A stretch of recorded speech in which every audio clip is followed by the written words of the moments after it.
391 days until we work out whether or not Donald Trump gets another 4 years in the White House. To discuss that and so much more is from the GOP itself. Joining us from the United States, we had a chance to talk to Paris Dennard on the roof of Fox News when we were there a couple of weeks ago, and he joins us now here on Sky News at home. How are you, Paris?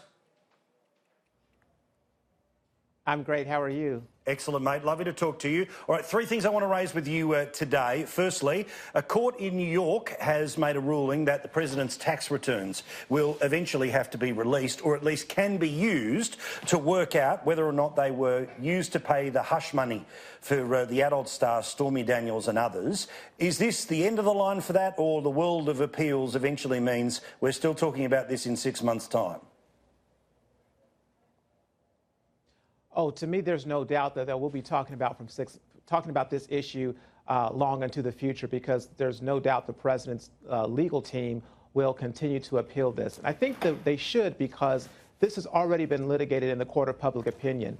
The American people know that President Trump is a wealthy individual. They know of his success. They know of his family's success, his business success. And he ran his campaign without his full tax releases being displayed. And so this is really a point that is of no concern, except for the Democrats in Congress and these activist judges who seek to do all that they can to just undermine him and his credibility, his candidacy, as well as him being the president of the United States. They just want to do whatever they can to thwart the will of the American people by doing these little tactics, these little tricks, these little unhelpful things that don't move the needle forward to really advancing what the country needs, our country needs, to put us in a greater sense of making this country great again legislatively. So it'll keep going on. I doubt they'll see the light of day, but you know, that's politics in the U.S. Paris, what is the justification that the president has for essentially stepping what troops were there still in Syria out of the way, allowing Turkey to engage with the far north of Syria, and that means potentially confronting the Kurds who also did an awful lot of the heavy lifting to deal with IS, to help shut down IS. In fact, he's also out there saying, look, he understands that the dangers of this, and he's making it clear to Turkey, if you act the wrong way, we'll smash your economy. Have a look at what the president said. I have told Turkey that if they do anything outside of what we would think is humane, to use the word a second time, we talk about Hong Kong, we talk about this, they could suffer the wrath of an extremely decimated economy. So, Paris, what's his logic here? I think at the end of the day, you have a president whose foreign policy is very measured and very rooted in the fact that he, one, does not believe that the United States should be the world's police in all of these skirmishes and issues. He looks at the fact that we've been in Iraq and Afghanistan, and the American people have grown tired of these wars that we have just been fighting for decades. And so he wants to bring an end to these endless wars from an economic standpoint, from a loss of life, a physical, a humanitarian standpoint. And he just doesn't feel that we are advancing our mission, are winning these things with these organizations or these terror groups in these countries. And so the president fundamentally believes that he has a different view of how he views foreign policy and engagement. Now, he also is one to say, if you do something that warrants a response, when President Trump draws a line in the sand, when he has a red line, unlike some previous administrations like we have for the past 8 years prior to his, he means it. And so I think that any threats or any warning that goes from President Trump to places like Turkey or Iran, or when you look at what he's been saying with and how he's dealt with North Korea, the president means it, because he views that if it's in the interest of the American people to keep America safe or prevent things from happening on our soil, he's going to do it. I said 3. I'm going to make it 4 here, because I want to talk about the impeachment process, where I said this all the way through, that I think that the actual process that's playing out here is that I believe it's about putting pressure on about half a dozen GOP senators who are in purple or maybe light red states, that eventually those people end up becoming the focus of fundraising, media and Democratic attacks. I think that's the ultimate purpose of this, because he will not be removed from office, that being the president, by the Republican Senate. As we've told many times before, they've got about 50-something senators, but they have 23 up for election and 20 need to cross. It ain't going to happen, all right? That said, it also feels that the Democrats are trying to create a scenario where if the president tries to defend himself by not just lying back and taking it, they say that's an example of obstruction of justice. Now, they tried this stuff in the Mueller report, and the Mueller report, of course, concluded that a sitting president couldn't be charged. So it feels to me like what they weren't able to do with Mueller and end up in a court, they're going to try to do through politics to ultimately put pressure back on those senators. How right or wrong have I got it from about 10,000 k's away?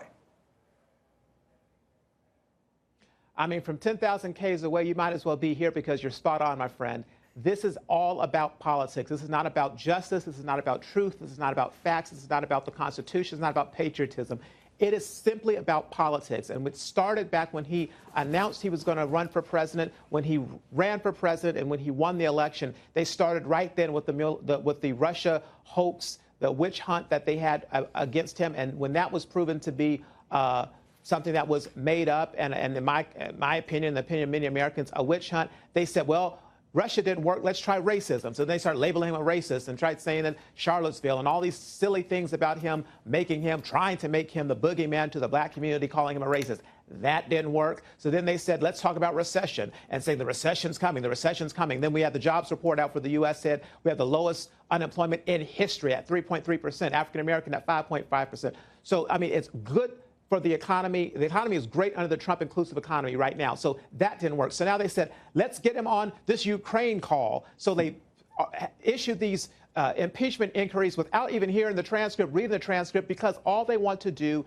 is impeach him, embarrass him. And like you said, it's about the election. They want votes. They want to pressure these GOP members or even some of these Democrats that are in districts that the president did well in, pressure them into supporting this thing so that they can raise money and get them out of office and put them on the line. But it's not going to work because the American people are smarter than this, and this president is a fighter. If there's anything that you can take from all of these superfluous investigations, the fact that this president is going to fight back, and he's going to fight back not just for himself, but for the American people, because this is a dangerous precedent that they're going down, which is going and attacking someone and try to impeach someone, thwarting the will of the millions of people who voted for him and our electoral system that's been in place for hundreds of years because they disagree with him politically and they don't like him. That's not how it works. There's no high crime. There's no misdemeanor. This is a farce, and it needs to stop. All right, what a surprise. The ego that is Hillary Clinton, who believes that she should have become president, of course, passed over by her own party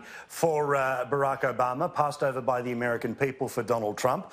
Well, she thinks that these circumstances are starting to line up where there's a chance she might get back on board. Surprise, surprise, CNN's cheering it on. Here was one of their front pages on their website, which was, "Don't tempt me, do your job," being that she might jump back in. In previous interviews she's done in the past couple of weeks, have we got a grab of her? She might be getting back in this thing. Have a look. It truly is remarkable how obsessed he remains with me. So maybe there does need to be a rematch. I mean, obviously, I can beat him again. I'm sorry, she's President Clinton, is she, Paris?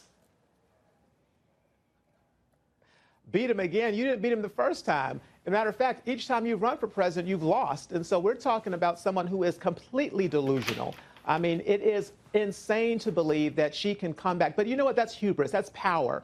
All that these dynasties are about, the Clinton dynasty, it needs to come to an end. And it came to an end. It came to an end a long time ago when President Bill Clinton left the office.